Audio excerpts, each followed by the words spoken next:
blind, betrayed, abandoned.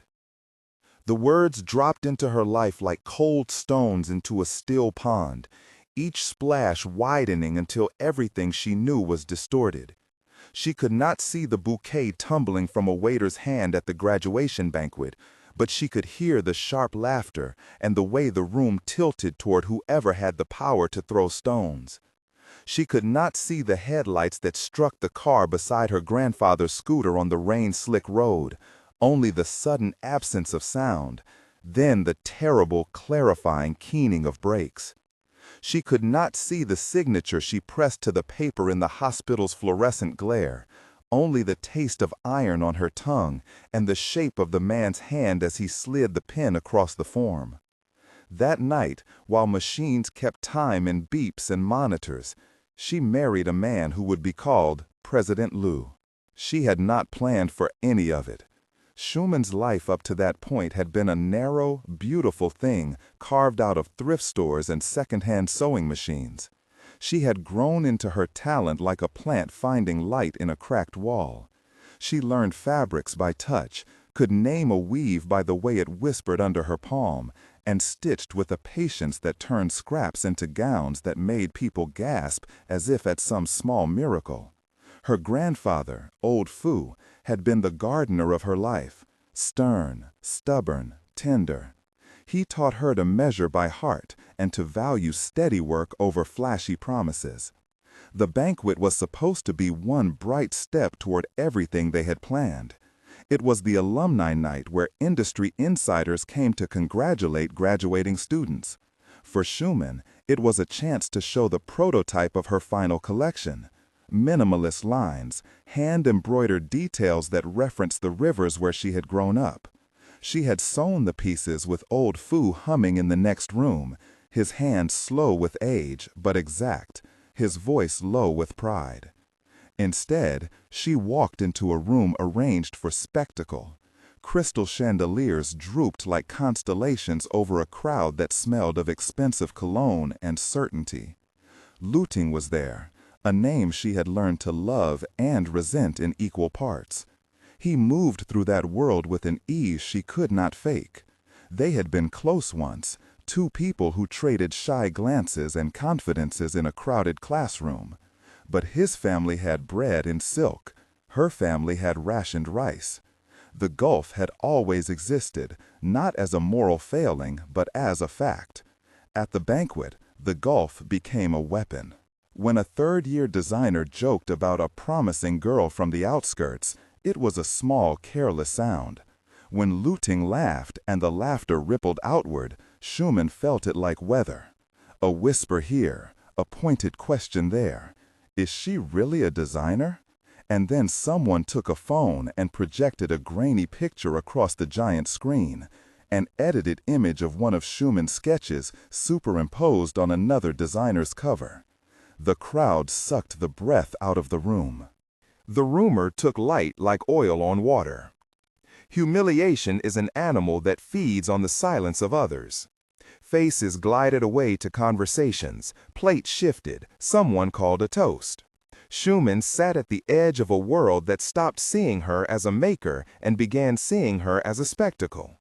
Looting, the one person who had promised not to let her feel small, stood at the doorway and let it happen. He had not spoken up. He had not reached for her hand. He had smiled at the wrong jokes. Later, when she asked him to explain, he gave a careful, practiced shrug and said, "You should have guarded your drafts better." That evening the rain came as if the sky itself wished to wash the insult away. On their way home, old Fu steered the scooter as he always did, slow and protective. The truck came out of nowhere. Metal screamed. The world turned into a series of tactile fragments, the rasp of rain on fabric, old Fu's boots slapping pavement, someone's acrid cigarette smoke, the sudden searing pain as Schumann hit the pavement and understood only that there was pain and then not much else. When she woke in the hospital, it was the same white world as the banquet, only colder.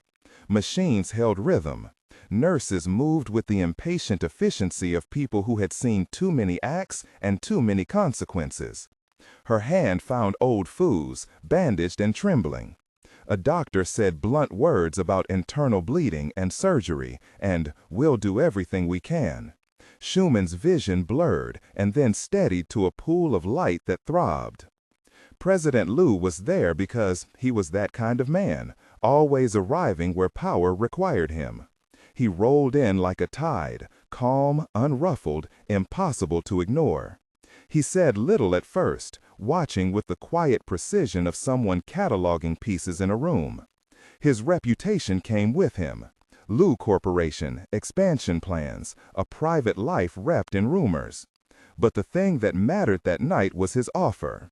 He could, through the company's resources and a call to the right surgeon, give them what the hospital could not promise: better care, an expedited surgery, access to specialists who had saved lives when others had given up.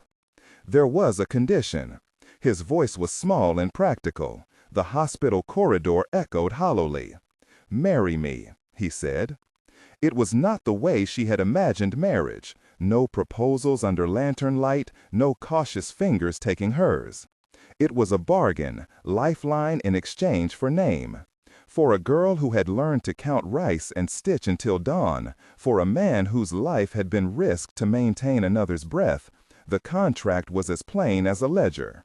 Schumann looked at old Foo's still face and thought of clinics with too few beds, of the way money could make a surgeon's schedule clear, of the things you traded to keep someone breathing. She thought of Luding's neutral shrug. She thought of the bouquet she could no longer see but had once watched fall. "Yes," she said. Not in a romantic surrender, but with a voice that was thin and full of calculation. One body would stay in the world because another would.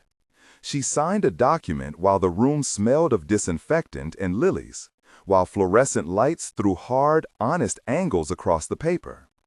Her hand shook, and the ink pooled in a way that made the signature look uncertain, an uncertain future shaped into a single line. That was how she became Mrs. Liu in the eyes of the law and in the ledger of alliances.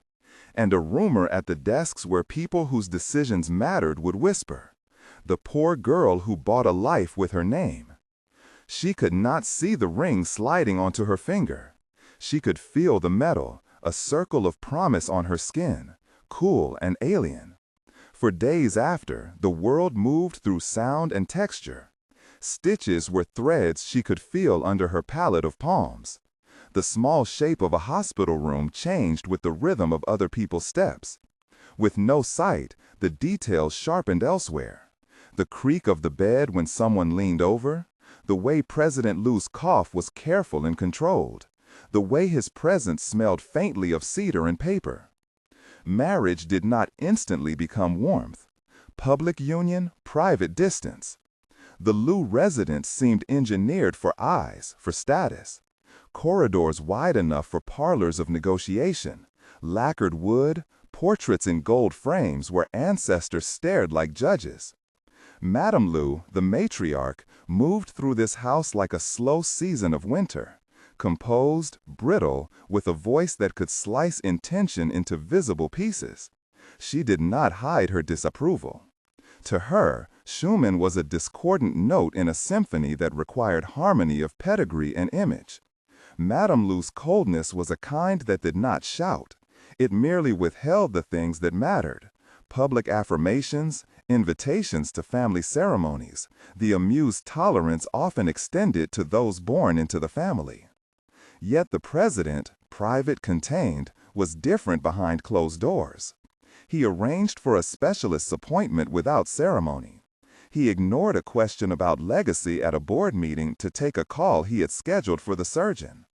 He left a small parcel on the bedside table one night with no labels. A scarf woven from a fabric whose threads were described not by sight, but by the soft murmur they made when she rubbed them. Once, when fever made her throw up in the small hospital sink, someone held her hair back without speaking. Those were the small gestures that weighed in a world of formalities. They were the soft subway lines beneath the loud, glittering tracks of power. Arranging a trusted doctor, moving an envelope of cash through channels to cover expenses without the Lou name's scandalous publicity, ensuring a nurse who knew Schumann's name and didn't say the wife when referring to her. President Lou's acts were discreet and private, not grand proclamations. He kept a folder of medical records on a low shelf in his study, and sometimes, late at night, he read them as if they were stories. Schumann counted those acts one by one like beads on a string. They comforted her and confused her in equal measure. If she was here because of a bargain, then were these small mercies a sign of tenderness or of a man paying the price of his own conscience? The answer would have to wait until she could see again, until the stitches inside her head stopped making her world a wash of light and dark. Re-entry into the Lou world began with instruction manuals. There were certain ways she was expected to walk, to speak, to position herself near the edge of conversation. Housekeepers tuned their steps around her in complicated patterns. One to the left so another could pass on the right. Staff who had greeted her with equal parts curiosity and suspicion at first now studied her with a new sharp focus. The newest Mrs. Lou, temporary blindness and all, dragged into the family's orbit. They whispered. They watched her attempt to learn the layout of a dining room that said, with table runners and crystal, "This is a world that believes in hierarchy." Luting's avoidance was easier to name than it had been at the banquet. He had not defended her. He had never promised more than what his social station allowed. When she stumbled into conversation with him at a private reception, his hand on her elbow was so light it felt less like steadiness and more like a reminder of the gulf. He suggested, with the polite cruelty of someone who believes in order, that she find a lawyer for her previous entanglements.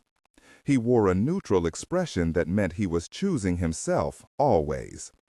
Behind these movements rose the low hum of gossip, the kind that could ruin a designer's career in an hour. Schumann's name began to flicker in forums and industry columns. Someone had taken her graduation sketches and superimposed them on the work of a celebrated designer. The accusation read like a moral indictment: theft of brilliance. The online throng narrowed its attention with the hunger of a pack. Comments multiplied. How did she get where she is? Is she a plant? Does the president even know what he married? A rumor is a living thing. It grows if fed. The first legal letter arrived on a quiet afternoon, while Schumann practiced threading beads into a sample. It was formal enough to be terrifying. An accusation of plagiarism, a request for immediate cessation of distribution, and a demand for public apology. The language was the precise clinical tongue of people who had done this before. Schumann felt it like frost. President Lou arranged the first countermeasure with the same exactness he used to move markets. He called a lawyer she had never met, and within a week, Schumann had an attorney sitting across from her in a sunlight room, advising caution and strategy.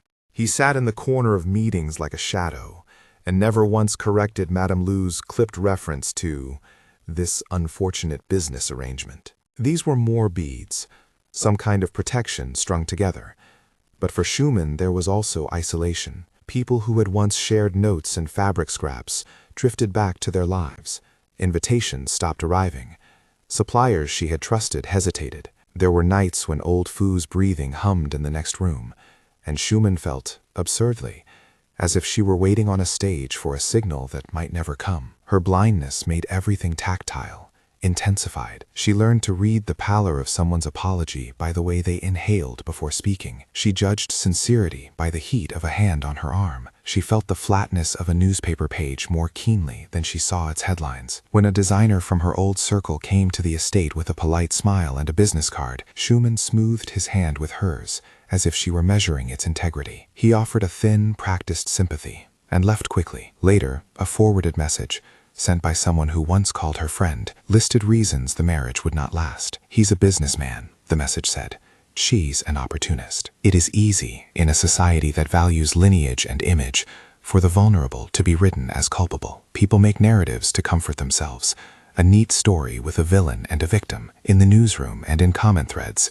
The neatness of blame is comforting. Schumann learned to speak less and to hold her breath when names were called. The first small kindness President Liu offered after the hospital was a jade bracelet. It arrived wrapped in soft paper at midnight, left on the side table when a maid discovered her awake and shivering. Old Fu touched it and crooned about family stories, the way certain stones were said to bring steady fortunes to those who wore them, tended like prayer beads. To Schumann, the bracelet was a cold band and a consolation. It smelled faintly of his cologne, the cedar and paper that seemed to hover around him like an invisible signature. She wore it because it was the only token that felt like something offered instead of taken. There were other quiet mercies.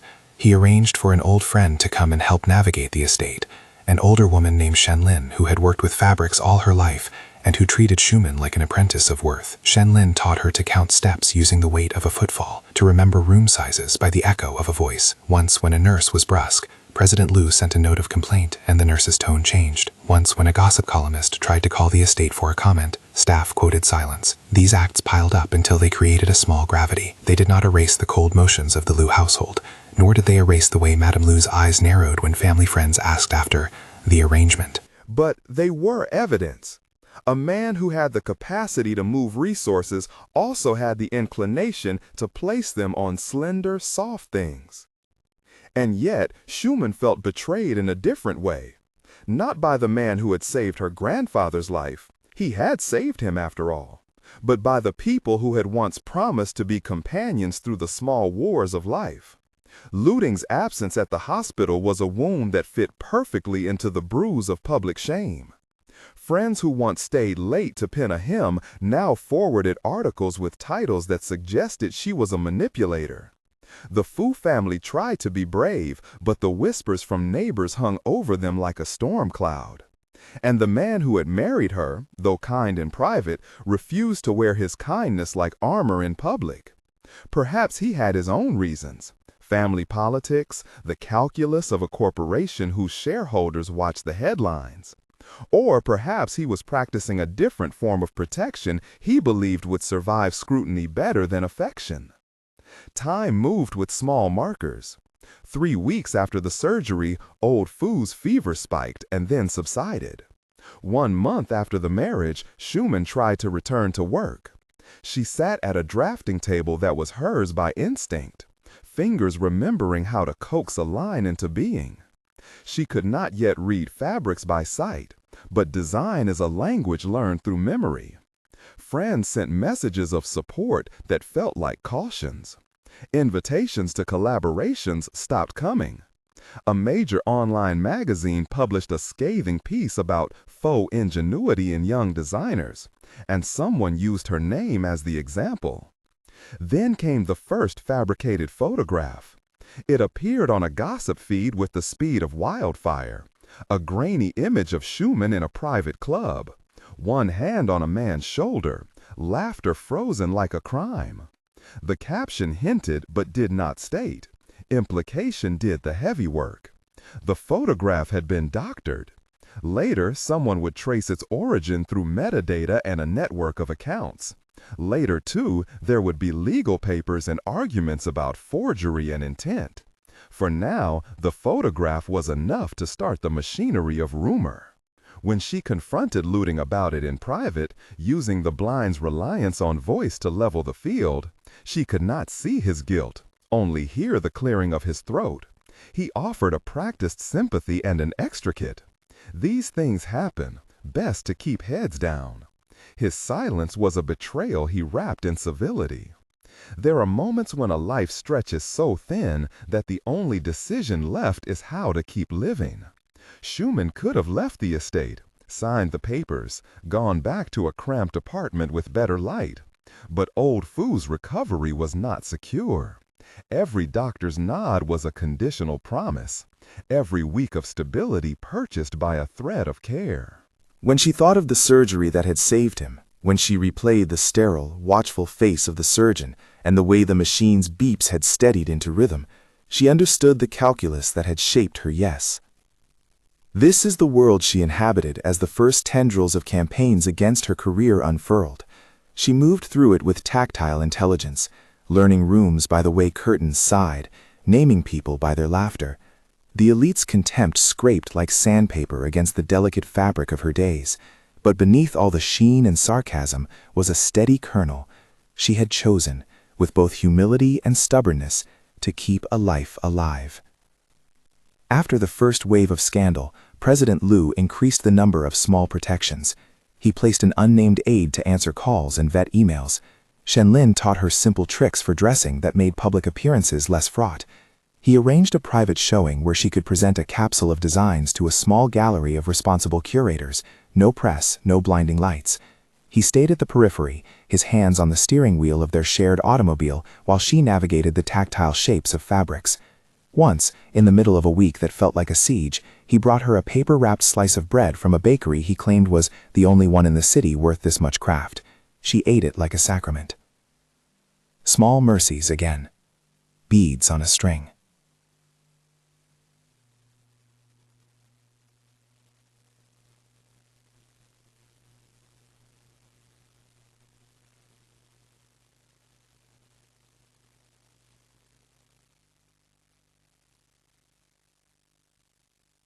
Shenlin arrived with a bowl of soup and a straight voice and said, "You do not owe anyone an explanation."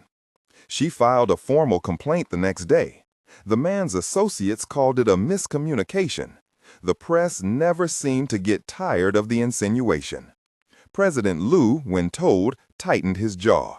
He did not storm into the night in heroic displays. Instead, he instructed his security team to catalog the event, to secure a witness list, to quietly ensure the man's contract negotiations in the city were delayed by bureaucratic friction. It was a small and effective revenge, not a headline, but a blockade. Schumann felt gratitude and shame braided together. Gratitude because the man's league found doors closing. Shame because she had to speak and prove and relive. The pattern of protection continued, built out of bureaucratic moves that cost leagues of other people nothing but inconvenience, and which cost the Liu name only its patience. For Schumann, these were the highest form of love a man in his position could give without compromising his world. Leverage used on behalf of a person who had no leverage. But public opinion turned with each new leak. Threads of scandal were woven by those who sought to tie her to fabricated narratives. An ally's photograph turned up on a blog in a collage implying impropriety. The designer whose name had gone viral claiming she had stolen a line took out an opinion column in a weekend paper that read like a funeral for reputation. Commenters used the word opportunist like a hand slap. Even old Fu, recovering piece by piece, winced when he saw the headlines and said nothing for a long time. He had the stoicism of someone who had watched crops fail and seasons change. His silence was not denial, but a choked private anger. One night, as rain stitched the windows, Schumann sat in a room she was still mapping and felt the weight of decisions pressing into her like a cold palm. For all the president's quiet protections, for all the beads of kindness, the world had a momentum of its own. Careers shriveled faster than a doctor's prognosis. People who once cheered for her now calculated the cost of their association. A published lawsuit demanded retraction and the surrender of several samples. Madame Liu kept listening to callers and made small, precise comments in drawing rooms that made it clear the marriage was an inconvenience she had reluctantly tolerated. Liu Ting's messages became less frequent, then replaced by a different kind of silence, one that signaled a closing door rather than an argument unfinished. Schumann's choice at the hospital had been desperate, pragmatic, filled with love for the man who smelled of soup and medicine and patents, old Fu. But each day that followed felt like a new calculation. How much dignity could be traded to keep a life? Where did bargain turn into loss of self? The answer sat just out of reach, curled around the other people who had power in this story. And so she kept working. She translated sound into line, touch into structure. She sent samples under a different name to a friend at a boutique and watched with a detached hope as a cuff was admired for its architecture. She kept the jade bracelet on her wrist like a talisman and counted the small mercies until they formed some kind of map. But the map had edges, and along those edges the world of headline writers and jealous rivals waited. The last thing she knew before the next storm arrived was the quiet certainty that she had not chosen this path because it was clean or noble, but because it was the only road that saved a life she loved. The world would judge her for that choice, of course. It had already begun. If you're into stories with sharp turns and slow-burning secrets, subscribe and stay. There's more coming. 2 months later, the world had learned to speak about Schumann in shorthand. The president's wife, the opportunist, the designer with a past everyone wanted to rewrite. The descriptors clung to her like damp fabric. They bent the shape of what she could do next. She rose before dawn with old Fu on better days, and sat with him in the small hours while the house slept, and the estate's lights collected like pale stars outside the window. She folded fabric in silence. Design had always been her way to sort the world. It remained a task she could do without needing to be seen. Her hands remembered 1,000 gestures that her eyes had not yet relearned, where a seam wanted easing, how a pleat should gather. Shenlin visited twice a week, bringing samples and the precise kind of talk that warmed a woman into sensible action. Shenlin braided stories into advice, and in the evenings over cups of weak tea she helped Schumann trace the social map the way a sewer would trace a pattern, one stitch at a time. But public life kept churning. The plagiarism suit slowed but did not stop. The smear campaign had momentum and many patrons. Gossip columns were not satisfied by a single scandal. They wanted a serial line to follow, and so the next thread was pulled, rumor of a pregnancy. It came as an anonymous message to a sleazy blog, an image of a hospital bracelet with a date, a caption that suggested Schumann had been carrying another man's child when she married. There were hints, then evidence. A forged ultrasound circulated on social media, an alleged whisper that a junior designer had been involved with her. The press, whose hunger had been whetted by the banquet spectacle, lapped it up. The claim was absurd and precise at once.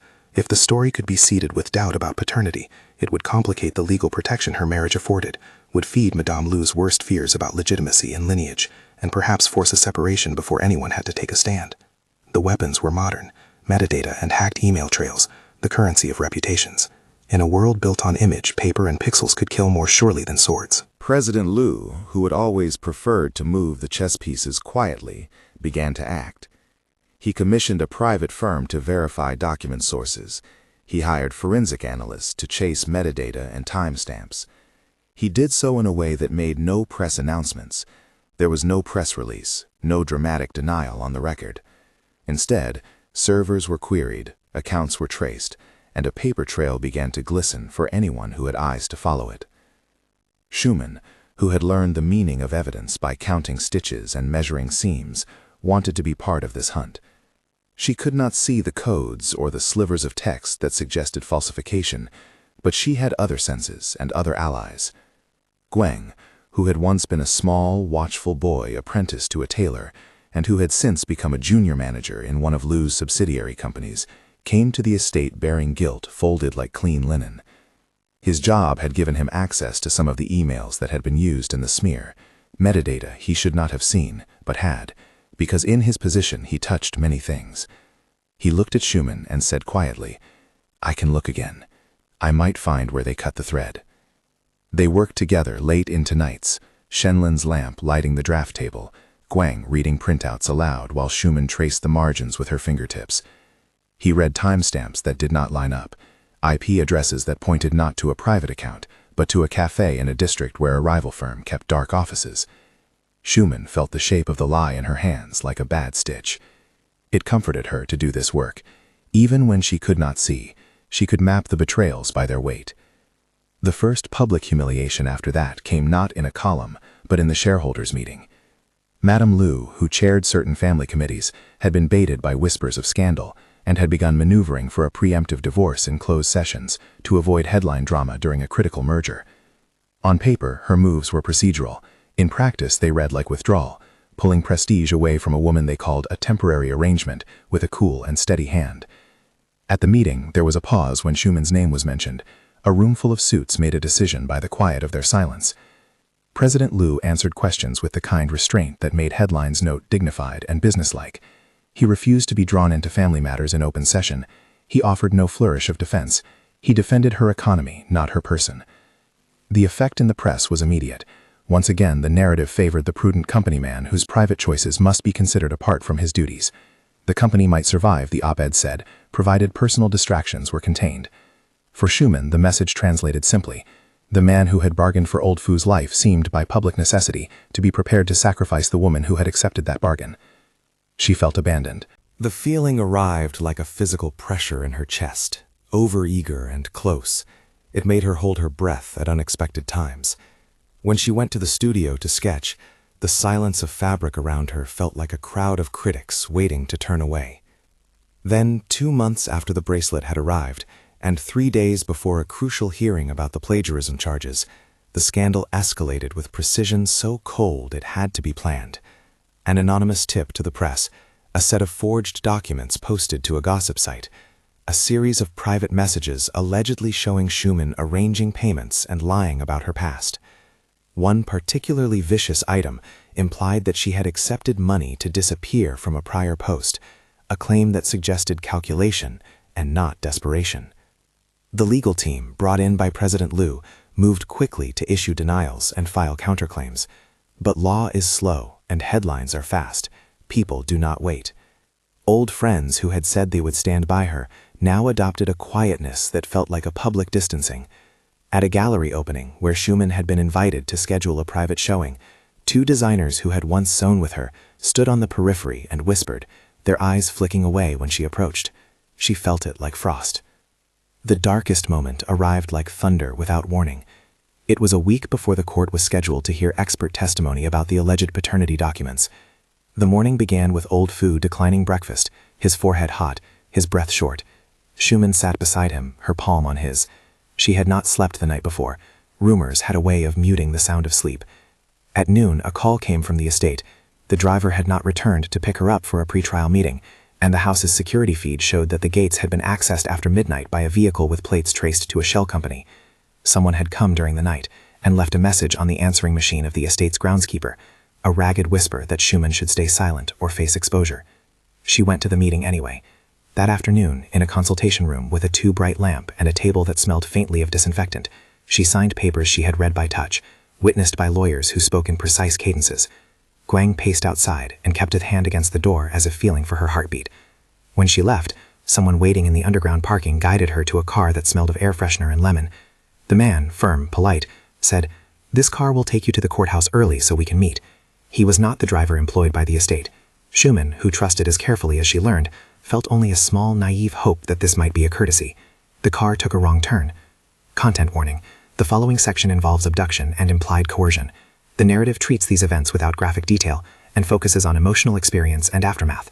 The world narrowed again, not into stitches, but into the hollow of a trunk and the blind cold of someone holding her wrists. She could not see the color of the sky, but she knew the sequence of sounds. A metallic click, the rasp of rubber on tarmac, a second pair of footsteps.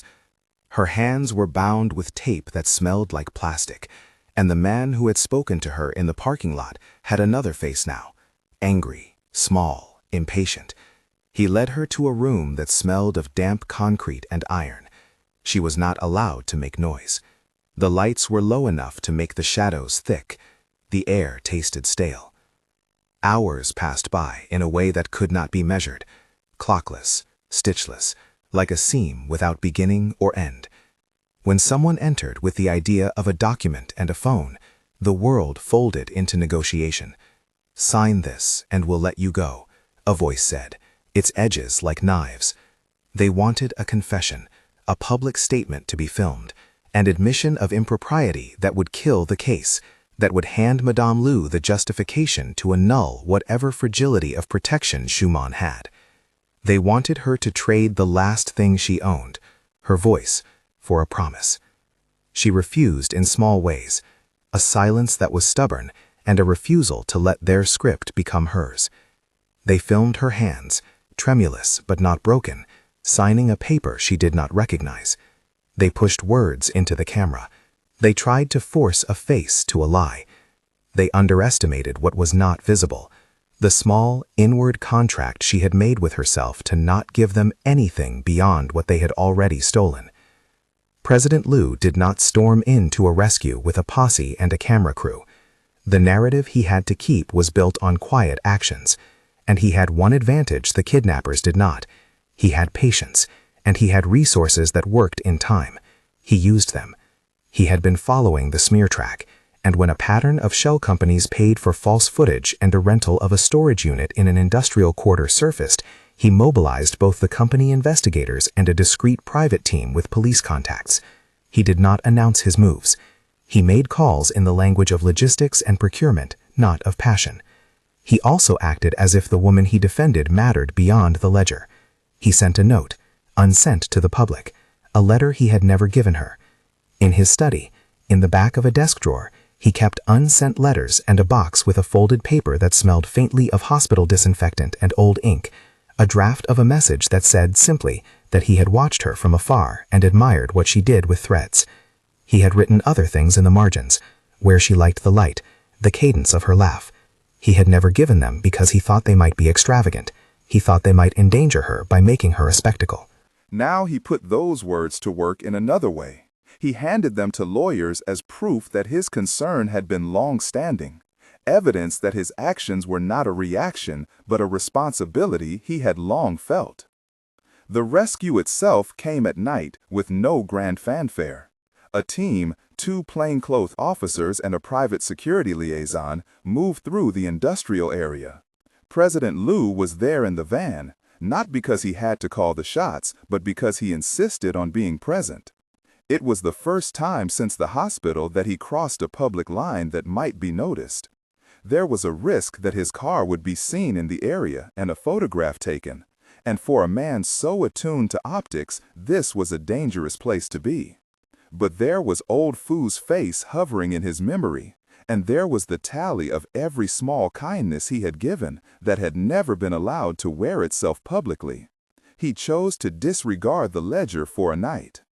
When they found her, she was speaking quietly to herself, rehearsing colors she might never see again, naming threads and textures to keep the world intact. She smelled of dust and the lemon from the parking lot. She had been given water from a chipped cup. Her hands were raw. When the team moved to cut the restraints, one of the officers murmured, "You did well." Someone pressed a soft cloth to her wrists. President Liu, at her side, said very little. He offered his jacket to cover her shoulders, a legalistic, careful motion that was both protective and proper. The news of the rescue came out the next day in a sanitized, corporate-friendly bulletin about an incident. The tabloids tried to dress it with romance and drama. The public, which had grown used to quick consumption, loved a tidy rescue. But the damage done in quieter places remained. Old Fu's blood pressure had spiked during the night. The family had been visible in a way they feared, and Madame Liu, who kept both a ledger and a heart, had been seen in the courthouse reception with a face that did not look entirely cold. Schumann's recovery after the abduction was not swift. She returned to the Liu estate with a schedule of therapy sessions arranged by President Liu and an offer to relocate temporarily to a smaller, less public guest house. She accepted the therapy not because she was broken. She was not merely broken. She was exhausted. But because the idea of naming things out loud, of giving the fear a place and a voice, made the nights less unpredictable. Shenlin came every day with clean bandages and the precise kinds of work that focused her hands, buttoning, stitching, counting.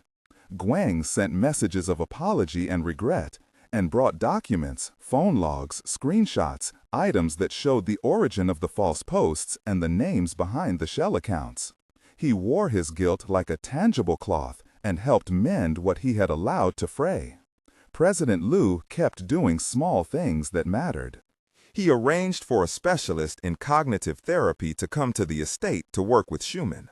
He sent someone to track down the storage unit rentals and the business registrations, and paid a team to trace financial transfers. He intervened in the company's PR to make sure the official line did not capitalize on her trauma. He made sure that Old Fu's doctor did not accept a single question from the press. He asked Shin-Lin in private about the exact way Schumann liked her tea. He left a folded napkin with a small sketch in the room where she meditated, a sketch of a river bend, and on the back a line in his handwriting, "For when you want to remember land and water." None of these were public displays. Each one was a way to keep the world tethered to her. There were other signs. One night, after a long therapy session, Schumann found an envelope on her dressing table she had not noticed before.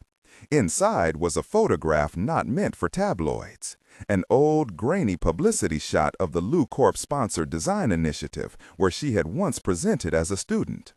President Lu had kept a press release that named her not as Mrs. Lu, but as Schumann Fu. On the back, in his clear script, he had written, "You were always visible to me, even when they were not." It startled her that someone of his station had kept such a trivial thing. It startled her more that he had called her by her name in ink instead of by the title the world forced upon her. Yet the world did not relent. The paternity narrative was the most insidious of their attacks because it was technical. It demanded a test. A public hearing was scheduled on the matter of the forged documents. The mob of online critics called for a paternity test to be made public, as if blood could be a thermostat for truth. Lawyers debated confidentiality, and journalists hounded the doors of hospitals. President Lu's team pushed for an independent forensic lab, unconnected to either party, while Madame Lu's side considered using a family physician whose report would carry favor. The tug of war over where to test and who to trust was its own sort of violence. Schumann, who had come to understand truth the way she read a seam, insisted on an independent lab. She said nothing to the press. She taped her signature to every consent form with hands that trembled but did not tremble in obedience. The experience of being tested was clinical and intimate. They drew blood. She sat in a chair and clutched a blue rose a friend had left at the door, a single water-stemmed bloom wrapped in white tissue. She thought of Old Fu and the bargains that had saved him, and she thought of the weight of evidence and how it could be wielded to carve people into shapes that fit other people's narratives. The result came back as official science should, dry, precise, and devastatingly clear. The test proved there had been no prior pregnancy, no child, no misattributed father. The report was a sharp instrument, and yet it did not erase the rumor's handiwork. The rumor had already lived in the public imagination. What it did, however, was create an opening. Forensics had shown a pattern of manipulation. Metadata that had been planted showed the fingerprints of a single lobbying firm, and a money trail led to a set of accounts connected to a company that supplied certain PR hits, and the account had been paid by one of Swan's shell companies. It was proof enough to pull at the edges of the conspiracy. President Lu's legal team filed suit. For the first time, motions were made public that named names and alleged a conspiracy to defame and to fabricate. The tabloids smelled litigation like sharks smell blood, and a new batch of headlines was printed. But this time, the tide had nuance. Articles appeared interviewing cybersecurity experts who explained how doctored images could be created and how shallow accounts lent lies oxygen. Soon, journalists who had been careless were corrected. Others apologized. The villains, however, were not merely anonymous. Swan emerged as the figure behind the smear, not a puppet, but a hand familiar and cold. He had motives: envy, professional rivalry, the hope that destabilizing the Lu household would open tender spots he could exploit. Lu Ting was implicated too, not as the mastermind, but as someone who had supplied social access to images that had later been doctored. His behavior during the early days, the neutral shrug, the quiet avoidance, moved from cowardice to active culpability as messages and call logs were unearthed, showing his participation in certain threats. Schumann felt a complex stirring at this. The hurt from Lu Ting's betrayal was not simple anger. It was a recalibration of the story she had told herself about who would hold her in the world. She had once imagined a future with him. That imagination had been practical and warm and small in the way dreams often are when two young people find shape together. His silence had cut into the fabric of that imagination and left a ragged edge. Seeing his name appear in legal filings felt like watching a garment be turned inside out. The seams you trusted were stitches into a lesser life. The legal proceedings provided a stage for unmasking, a slow theatricality of depositions and document requests, of forensic analysts who testified under oath, and of cyber trails that were followed like a river to its source. The evidence included bank transfers that matched the timeline of the smear, a storage unit lease registered under a nominee's name, and most damningly, a failed attempt to delete camera footage from a boutique near the banquet site. That footage, retrieved by a savvy technician, showed not Schumann cavorting, but a staged photo, someone placing props to create the illusion that a liaison had happened. The technician's testimony under oath was precise and quiet. He described how the placement of props betrayed the hand of someone who had rehearsed a lie. In court, the villains did not go quietly. SWAT retained a lawyer who argued that he had only been trying to expose corruption in the art world. Lu Ting claimed ignorance at first, then offered contrition in a way that read more like calculation than sorrow. Madame Lu watched the proceedings with a face like marble, keeping her distance until the proof grew heavy enough to make her shift. Some family ties loosened, and others tightened. Old Fu, who preferred soil and seed to legalese, said very little but squeezed Schumann's hand in the public corridor before a hearing, an act heavy with meaning. Meanwhile, back in quieter rooms, President Lu continued his gestures. He arranged a private exhibition under a pseudonym so Schumann could test her new collection without the press. He quietly paid for a tutor to help her relearn design theory visually. He left her an old book on handwriting analysis with a note suggesting they examine signatures together when she felt ready. He risked shareholder irritation by insisting the company not use the scandal as fodder for a rebranding cycle. Each of these things, small as they might look on a balance sheet, added up to evidence of a man who had long been watching and choosing discreet ways to protect someone he valued. Friends and enemies were sorted in the slow churn of litigation. Some who had turned away now returned, offering thin apologies and gestures meant to be convertible into better headlines. Schumann learned to take kindness measured and to forgive measured as well. Her life had not become simpler, it had become more deliberate. She made decisions about contact lists, about which correspondence to answer, about what to allow the public to know. She began to dream in fabric again, planning a collection called Riverbed, shapes that suggested movement under pressure, surfaces scarred and smoothed. The rescue had changed something in President Lu, too. He was no longer content to be the quiet hand behind the curtains. The discovery of the storage unit and the links to the smear network allowed his legal team to bring charges of conspiracy, defamation, and in SWAT's case, kidnapping.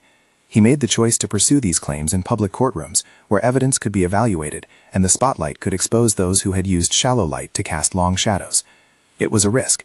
People watched for a man of his stature to perhaps settle quietly. He did not. When the court convened for the main hearing that would unravel the conspiracy, the gallery was full of cameras and folding chairs and an odd human crowd.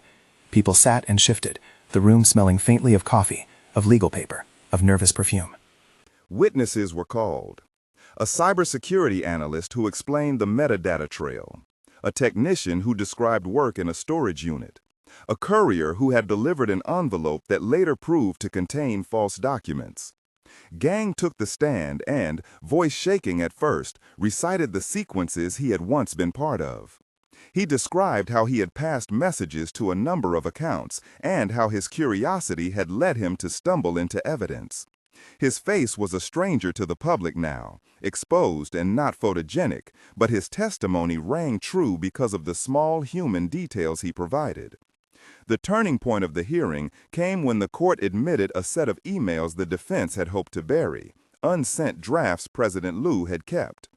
These were the letters he had never intended the world to read, letters that included lines about having watched Schumann's work turn light into cloth and having felt admiration before he had felt any obligation.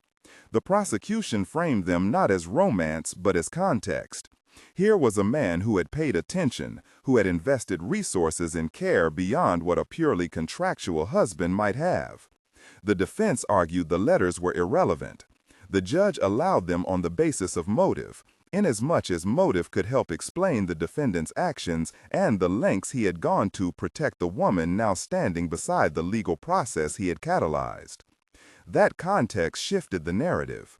It no longer looked like a wealthy man who had made a bargain and then abandoned its human consequences.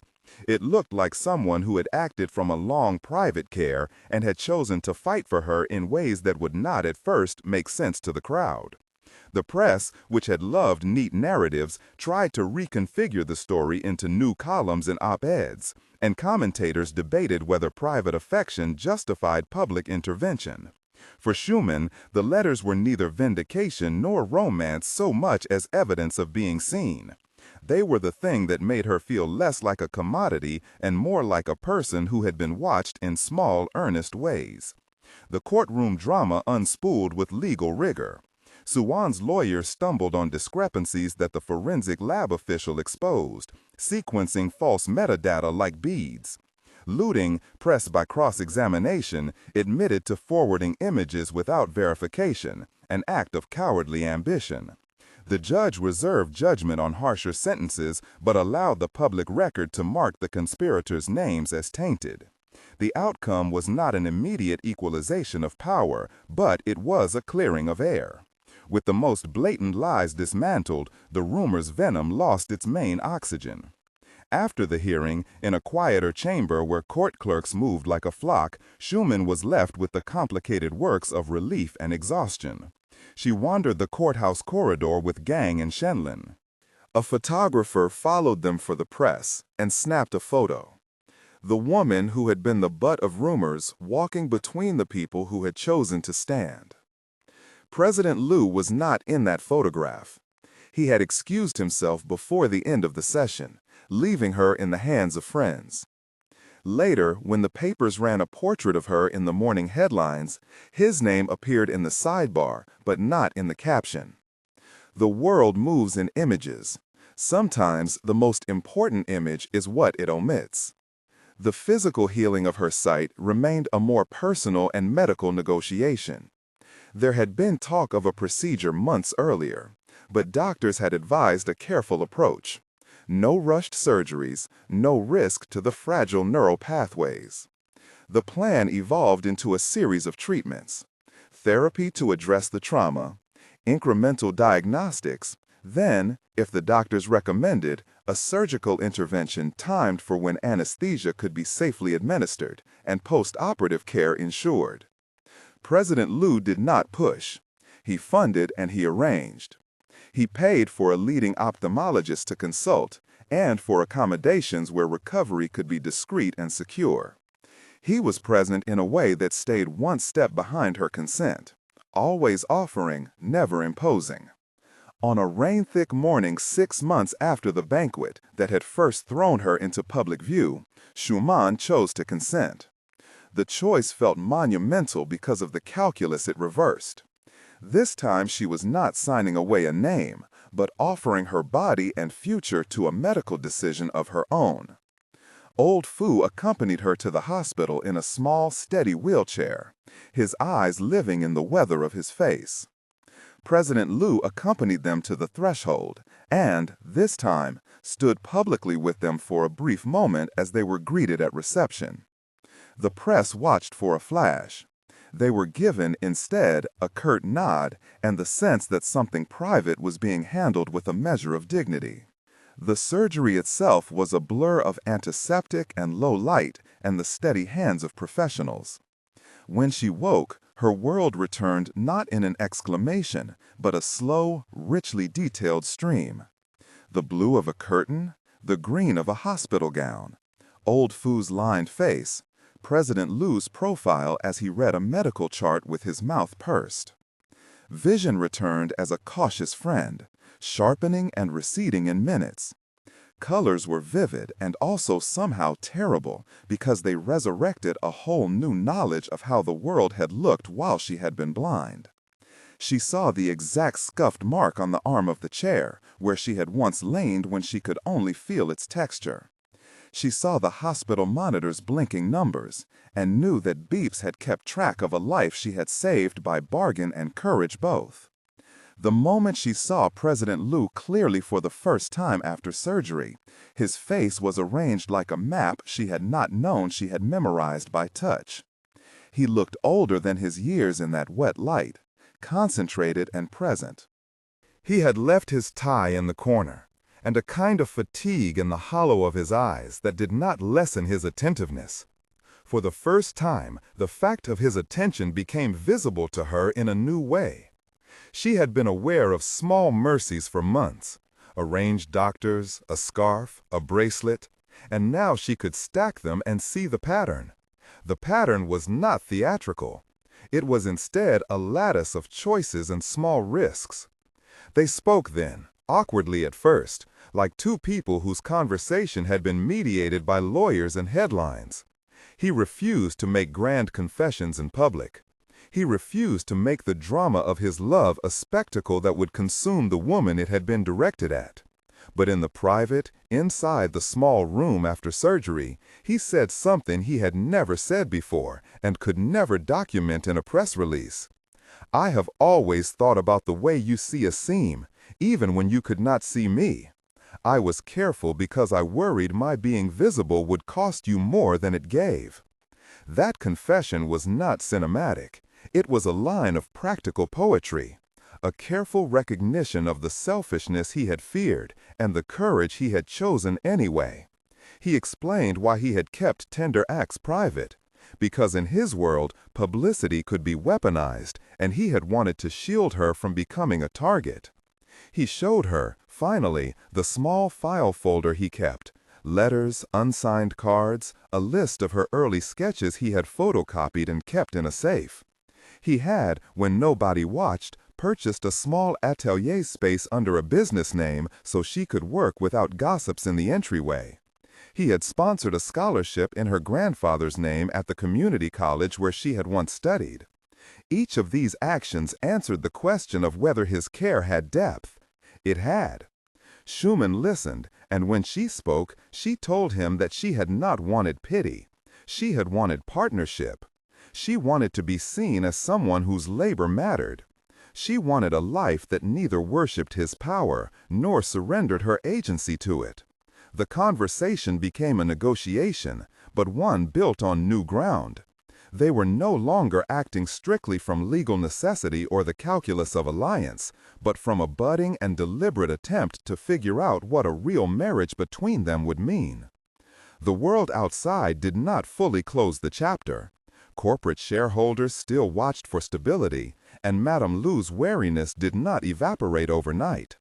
The family table, which once had been a stage for gentle exclusion, loosened in parts and hardened in others. Some extended relatives apologized in small, awkward ways. Others continued to view the new Mrs. Lu as a risk. But for Schumann, life had shifted. She had regained sight, legal vindication was in process, and she had a sense that she was not merely surviving, but beginning to reclaim the parts of herself a smear had tried to tear away.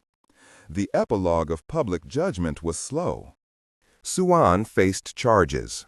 Luting issued a statement that read as an apology and was interpreted as half-hearted. The court awarded damages for defamation that made the tabloids murmur. The penalty was neither trivial nor life-changing, but it represented a formal correction of the record. Some of her old friends returned, not with fanfare, but with real invitations to collaborate. The Riverbed collection proposal, which had once been a secret project, found buyers in small galleries that appreciated narrative work. A boutique and a quarter that prized craft agreed to a private showing. Shenlin arranged it so the lights were soft and the crowd discreet, and President Lu politely attended, taking a seat at the back with the careful restraint of someone who wanted to witness without dominating.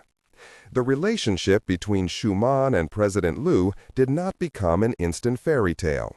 Their marriage shifted from contract to choice in stages.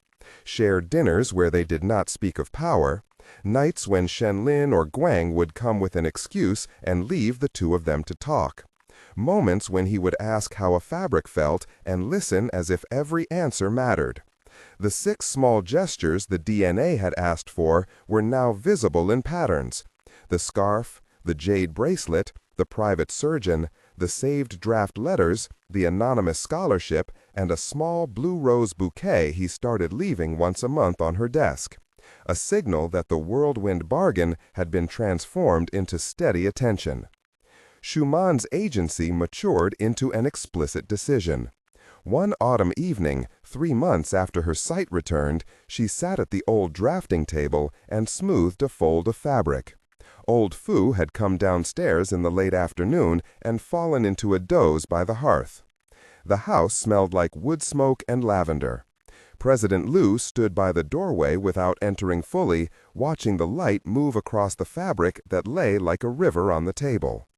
"I could leave," she said, not as a question, but as the articulation of a possibility she had considered many times.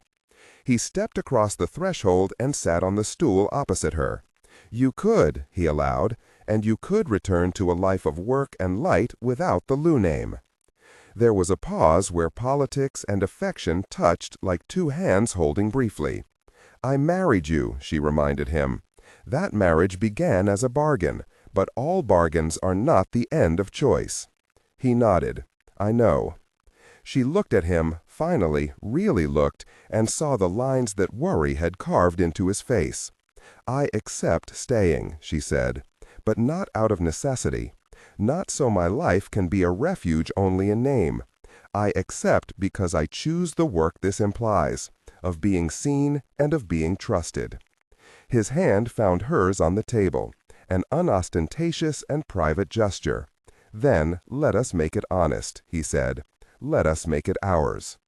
The decision was not theatrical. It was a turning of a page with the weight of an honest signature. She signed papers, not the clinical, hurried one in the hospital corridor, but a new one, agreed between partners. An arrangement for joint philanthropic work in Old Fu's name. A public announcement crafted to be simple and careful. And, most importantly, a private commitment to continue therapy and to carve out a studio she would control.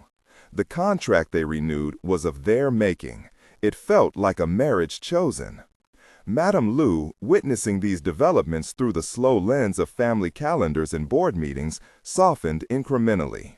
She began to accept Schumann's presence at certain family events, not out of a sudden gush of affection, but because the evidence of Schumann's competence and the stabilizing effects on the company had become clear. Old Fu, who had once been a quiet gardener, attended a small family lunch where Madame Liu offered him a seat of honor. It was not reconciliation in a grand sense, but a new equilibrium. Months later, Schumann stood in her own studio. Its walls painted a muted gray, its lights positioned for artisans rather than photographers. Her label had changed in small practical ways. Her pieces bore both her name and the resources she had acquired, but she kept her designs grounded in the memory of cracked walls and rivers. The first riverbed line was hung with modest ceremony in a corner gallery where friends and a few carefully selected press attended. Shenlin read the room with her exacting eye and nodded. Guang stood in the back, contented in his own small redemption. President Liu arrived late, as he often did, and took a seat in the back where he watched with a composed face. When people asked afterward in whispered tones how it felt to be married to him, Schumann smiled and said, "He was part of the reason we did it, but not the only reason I stayed." The final image of their arc was not cinematic fireworks, but a family table in the estate's small dining room, not the great hall where portraits glowered, but a modest table covered in a simple cloth that Schumann had designed herself. Old Fu sat in a chair that creaked. Shenlin ladled soup. Guang chimed in with a small joke that broke attention. Madame Liu took a breath and let out a rare laugh at a memory of a young President Liu making a bureaucratic error. President Liu sat across from Schumann and, in a private, unflashy move, raised his glass in a toast. "To choices," he said, "made deliberately, made with sight." Schumann met his eyes and nodded. She had been blind, betrayed, abandoned. She had accepted a whirlwind marriage once out of desperation. She had chosen to stay later out of deliberate will. The bargain that had saved her grandfather had not been the end of her story, but the beginning of a complicated life, one carved by small mercies and uneven truths. In the quiet after the toasts, as laughter settled like dust, she put her hand over President Liu's in the dim light, not as a concession, but as a partnership. "To choices," he said, "made deliberately, made with sight." Schumann met his eyes and nodded. She had been blind, betrayed, abandoned. She had accepted a whirlwind marriage once out of desperation. She had chosen to stay later out of deliberate will. The bargain that had saved her grandfather had not been the end of her story, but the beginning of a complicated life, one carved by small mercies and uneven truths. In the quiet after the toasts, as laughter settled like dust, she put her hand over President Liu's in the dim light, not as a concession, but as a partnership. Outside, the city moved on with its gossip and its cycles. Inside, threads were being rewoven into clothing that fit better, sometimes tight, sometimes loose, but always made with attention. The blue rose he used to leave on her desk that morning lay pressed between the pages of the riverbed catalog she had just finished, an emblem of seasons that had once thrashed her into being, and then, slowly, helped shape her. If this story moved you, like and subscribe for more dramatic recaps, and tell us in the comments which character's choice surprised you most.